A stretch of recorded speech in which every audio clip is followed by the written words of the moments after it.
our war effort.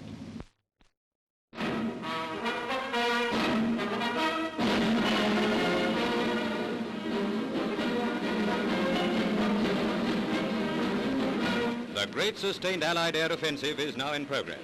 Round-the-clock bombing of Germany and occupied Europe. This vast air assault had got well into its stride when Cologne was selected for further punishment.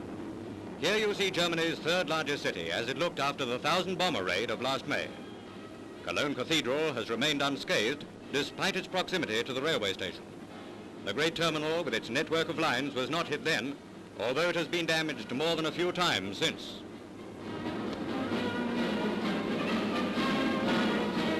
We can pick out areas of devastation in every direction. These are some of the worst patches, but the destruction was so widespread that massed together it would have covered 600 acres.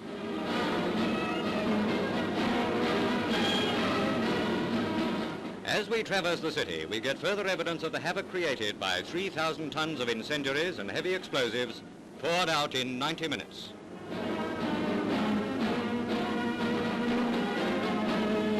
Reconnaissance has shown how fire caught hold of some of the smaller buildings and completely gutted them. Whole blocks swept by flames. The Nazis made Cologne's reconstruction a priority job. The 113th raid on the Rhineland capital undid it all.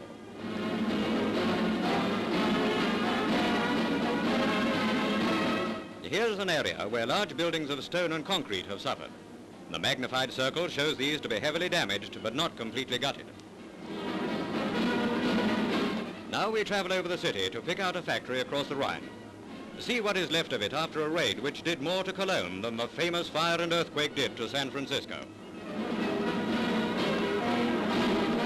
It was to the patched-up industrial city that our heavy bombers went, among other places, as the practically non-stop day and night offensive was launched by the R.A.F. Here is Cologne again on the night of February the 26th last, blazing like a forest fire. The biggest glow seen on the screen stretches for nearly a mile. The total area covered is approximately 6 square miles. Large flashes which dwindle to pinpoints are heavy bombs exploding. This film was taken at a height considerably above 20,000 feet.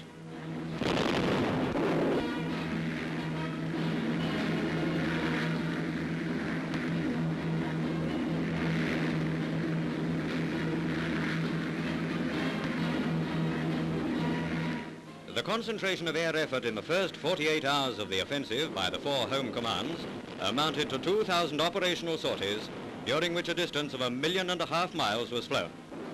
The aircraft photographing this amazing scene is frequently subjected to violent dives and banking turns. But the story it brings back confirms the reports that Cologne is an unholy mess.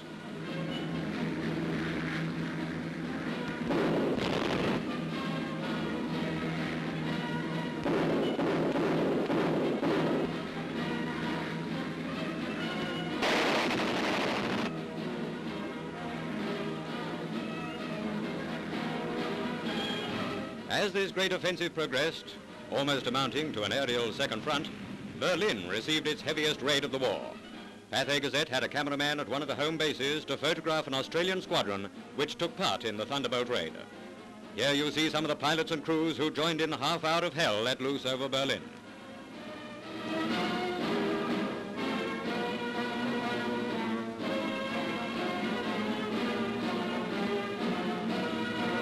Wing Commander Gomm, a Brazilian, has a word to say on the night's work. Well, sir, what did you think of the raid on Berlin this time? Well, I think on the whole it's a very good trip indeed. We got mixed up a bit with a lot of egg on the way. It's pretty sticky. And the searchlights didn't look too good on the way in, just north of Berlin.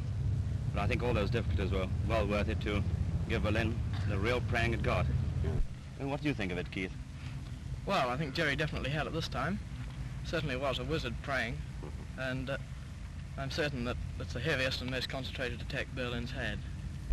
Well, I quite agree. It was really one of the best raids. It's really bang on the target, and I hope that soon we'll all get a chance to have a few more raids like that.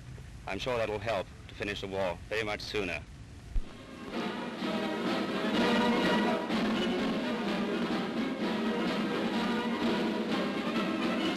This is not the end of the story, because there cannot be an end until the Axis is put out of the war the way it started it.